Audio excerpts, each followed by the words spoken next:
جب ultra sound ہوا تو پتہ چلا کہ آئی واز ایکسپیکٹنگ ٹوینس۔ میں بہت ایکسائٹیڈ اور خوش ہوئی، پر پھر میری لائف میں سب سے بڑا نائٹ میئر شروع ہوا۔ یہ آپ میں سے ہی ایک سسٹر کی سٹوری ہے۔ کیوں ہوا ایسا؟ کس کا قصور تھا؟ اور اگر آپ میں سے کوئی ایسی سچویشن میں ہے، کزن میرج یا چائلڈ لاس، تو یہ ویڈیو آپ کے لیے بھی ہے۔ میں کہاں سے شروع کروں؟ پلیز آپ مجھے بتائیں کہ میرے ساتھ یہ سب کیوں ہوا۔ میری شادی میرے ابو نے میری پھپھو کے بیٹے سے کمٹ کر لی تھی جب میں اپنی ٹین ایج میں تھی۔ اس کو میں ہمیشہ سے اپنا بھائی سمجھتی تھی اور مجھے بالکل بھی ایکسیپٹیبل نہیں تھا اس سے شادی کرنا۔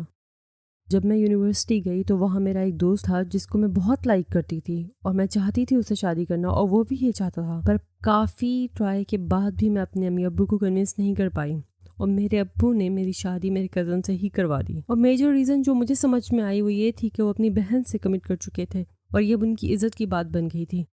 میں اس ٹائم 24 ایئرس کی تھی، بہت اپسیٹ تھی۔ شادی کے بعد بہت سی اور پرابلمس شروع ہوئیں۔ شادی کے کچھ مہینوں کے اندر ہی میری ساس نے، جو کہ میری پھوپھو ہیں، انہوں نے میرے امی ابو کو چھوٹی چھوٹی باتوں پہ کمپلین کرنا شروع کر دیا۔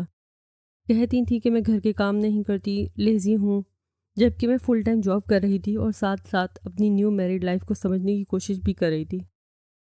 میرے امی ابو تھوڑا پریشان ہوتے پر خاندان میں لڑائی نہ بڑھے تو مجھے ہی سمجھاتے کہ مشکل ٹائم ہے، تھوڑا کمپرومائز کرو اور ویٹ کرو۔ پھر اللہ نے اس سب سٹریس میں بھی ایک good news the. I was pregnant. بہت خوش تھی۔ ہسبینڈ بھی سپورٹیو رہے اور کیئر بھی کرنے لگے۔ جب الٹرا ساؤنڈ ہوا تو پتہ چلا کہ آئی واز ایکسپیکٹنگ ٹوینس۔ میں بہت ایکسائٹیڈ اور خوش ہوئی، پر پھر میری لائف میں سب سے بڑا نائٹ میئر شروع ہوا۔ میرا ایک بیٹا ڈیلیوری کے ٹائم ہی اللہ کے پاس چلا گیا اور دوسرا بھی سیدھا NICU میں۔ میرے بیٹے نے سٹارٹ سے ہی بہت سارے چیلنجز دیکھے۔ بہت ساری میڈیکل ٹیسٹنگ کے بعد پتہ چلا کہ اس کو ایک ریئر جینیٹک ڈس آرڈر ہے اور وہ کبھی بھی ایک نارمل زندگی نہیں گزار سکتا۔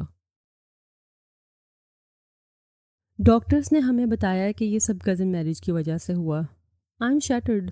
میں سمجھتی ہوں کہ اللہ نے میرے لیے یہ سب لکھا تھا، پر میرا کیا قصور تھا؟ میرا اپنے امی ابو سے بھی اب بات کرنے کا دل نہیں کرتا۔ اب میں اور میرے ہسبینڈ سوچتے ہیں کہ شاید ایک اور بیبی ہو اور وہ نارمل ہو، اس بار ہم انارملی اسکین کرا لیں گے، پر میرا دل بہت ڈرتا ہے۔ بتائیں میں کیا کروں؟